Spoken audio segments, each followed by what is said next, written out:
You just flowed. So whatever nervousness you thought. Yeah. I felt like I was shaking. No, ma'am. Okay, that's no, ma'am.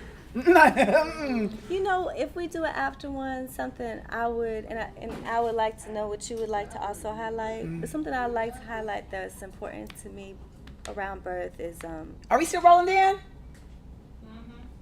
We are. I want to be sure we're taping. We can do it right now. Because with Ayla, I chose to go unassisted, in part because I had those years of experience, and then I had trained with Doulas by that time. Okay. And I felt really confident.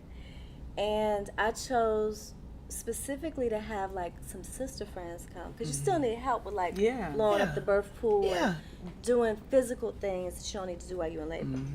And I chose women who had said to me they never wanted to have kids.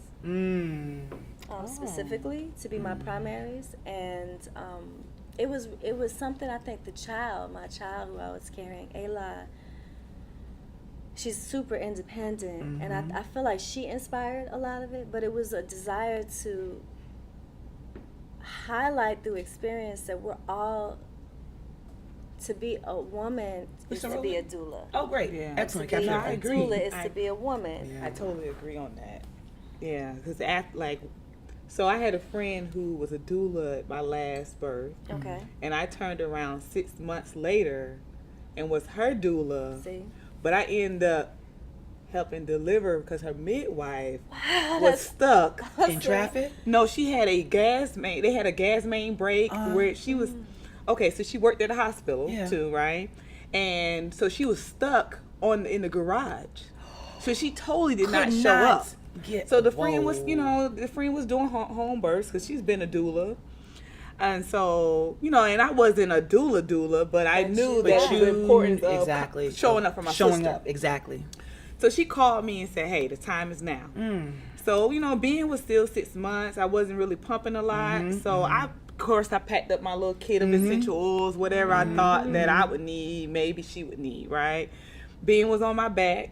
And I helped her, and I caught the baby and everything, and it just came so naturally, That was totally one. Having the baby. Baby nursing, on my back, yes. And still extending a hand to make sure I was nursing. But I don't know if I would have felt that empowered with that position if I hadn't done that home birth and had like that experience. You to be able to do that. To let me to be able to do that. That's everything. That is everything. All right, you know what? I want to make sure we get that because that was powerful, what you just said. We're going to do that as far as the after show. Okay. But this is the after show. We're already doing it because Dan said we've been rolling the whole time, and I'm just stretching out a little bit. Is there anything else that you wanted to mention? I got to get those dollar stickers off the end of those cups. I keep doing. And I know Queen was like, you can't see it, and I bring more attention to it. Sorry, y'all. I'm not even gonna lift my cup up. Okay, well, that's your cup. That's that's your cups. I got it off that one. Oh, there you go. She said mine doesn't have that. Was there anything other that you want to share? This will all be on YouTube. Or dialogue about relevant to you. I think. Yeah. Whatever come naturally. Okay. Yeah, what about you? I feel so grateful, like having y'all here. Like, and not that I don't ever feel grateful in being in this place, because again, this is what sets me free.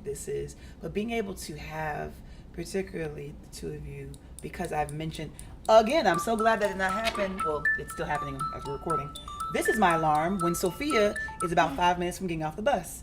Solomon is prepared.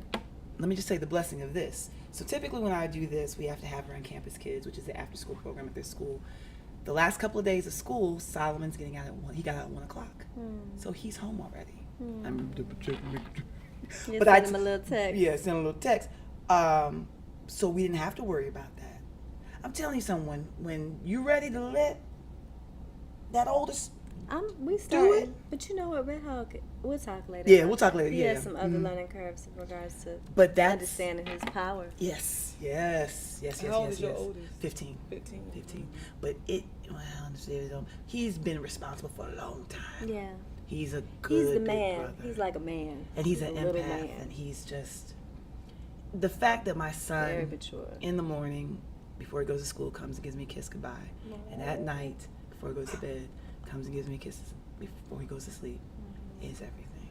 Because I've always heard, oh, well, when they get to be, and cherish it now, because when they get to be older, you know, then I'm thinking, you know what, bump that. My son. I love him being around our son. Listen, he need to be around my It's real, girl. Yes. Solomon's He's just so dope. mature and self-aware and confident and humble. It's like this combination, and he has so much of his. He's such a little man. He's not even little. I can't say that. He's bigger than me. He's tall, and he's a young man. He wears that. Every time people see him, like, who is this man walking in my face? Like, who is he? Just the way he's growing. They grow, you know, so fast. But I'm grateful. I'm so grateful to have that as, again, one of those things where you don't have to worry about it. I'm able to be here and be present in the fullness of this because he is who he is. And then even having the backup of my neighbor, you know, when things, you know, just having that backup to the backup. Yeah. That's a blessing. And those have to be cultivated, though. Yes. They have to be cultivated. And sometimes they just drop in. They're blessed. The blessings come. But then that's just, you know, things that have to be grown into kind of thing. Yeah, I like to say too, just in the vein of like understanding that all women, that it's natural, that the term doula was born out of something that was just naturally occurring, that is the nature of women and of community, because sometimes it's men, like we mentioned our brother Kameen, who is a doula also, and there's another brother, Michelle Odant, who is amazing in the work he does around birth and gentle births and births without violence, and I've learned so much. Yes. I remember when my friend Iquiana was pregnant with her first, and I was probably 21 or something.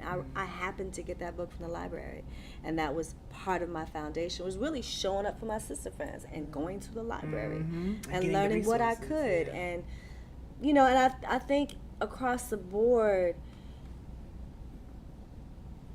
people, I will say as a people, and I will also say generally people, it's important for us to be a self-sustaining, self-accountable, to gather the awareness that's relevant to our own well-being, you know. And it's not to say that the medical professionals are no longer responsible, or that the police are no longer responsible for justice, or that the lawyers, or that whatever, but we have to also be responsible.